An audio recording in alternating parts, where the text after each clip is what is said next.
Saison de cauchemar entre blessures et affaires extrasportives, les rêves de rebond de Paul Pogba sont brisés par un soupçon de dopage à la testostérone pour lequel l'agence italienne antidopage l'a provisoirement suspendu lundi. Le jour où le champion du monde 2018 effectuait sa rentrée médiatique par un entretien énergique au micro d'Al Jazeera où il évoquait sa rage et son envie de jouer, il prend un nouveau coup sur la tête. La pioche évoquait son année difficile, qui aurait pu le détruire.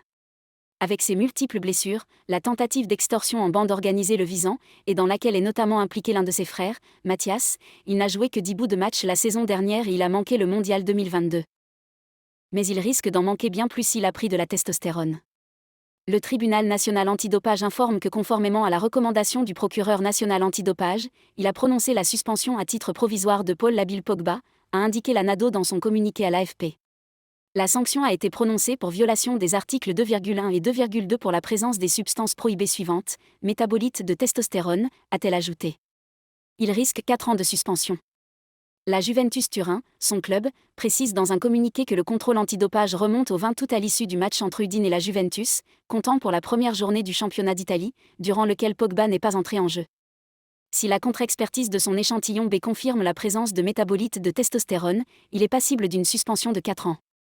Contacté par l'AFP, les conseils de Paul Pogba n'avaient pas réagi lundi soir.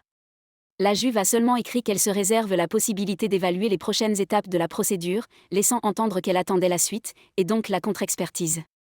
Pogba, 30 ans, avait fait son retour sur les terrains le 27 août en compétition lors du nul de son équipe à domicile face à Bologne but partout en championnat d'Italie.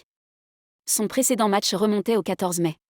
Il était entré en jeu le week-end suivant durant le match contre Empoli, comptant pour la 3e journée, mais avait fini la rencontre diminuée à cause d'une douleur à la cuisse droite. Les examens s'étaient révélés rassurants.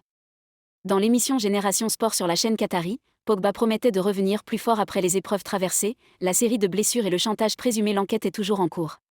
Il promettait de revenir plus fort. L'argent change les gens, l'argent peut briser une famille, déclencher la guerre, a-t-il raconté. Les seules personnes qui peuvent vous blesser, ce sont vos proches, a-t-il développé.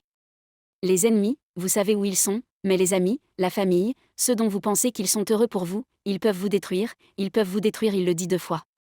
Au plus fort de cette crise, il y avait des fois où je me retrouvais seul et je me disais, je ne veux plus avoir d'argent, je ne veux plus jouer, je veux juste être avec des gens normaux, qui m'aiment pour ce que je suis, pas pour la gloire ou l'argent, a poursuivi Pogba. Il a promis dans cet entretien que ça allait seulement le rendre plus fort, et donner rendez-vous à ceux qui ne croient pas qu'il puisse revenir à son meilleur niveau. Le football est cruel, les gens peuvent vous oublier le jour d'après, a-t-il dit. Ils vous attendent au coin, il est fini, sa carrière est finie. Beaucoup pensent que je suis fichu, que je suis mort, que Pogba n'existe plus, que je ne suis plus un des meilleurs, que je ne suis même plus un bon joueur, que je suis toujours blessé. Mais je ne suis pas faible, vous pouvez dire du mal du moi, je ne vais jamais baisser les bras, je vais travailler encore plus, donner encore plus, et je vais devoir leur montrer, encore une fois, a-t-il conclu. Mais Pogba risque de ne pas en avoir l'occasion s'il est convaincu de dopage. Si vous appréciez les vidéos que je partage et que vous souhaitez continuer à suivre mon parcours, je vous invite chaleureusement à vous abonner à ma chaîne.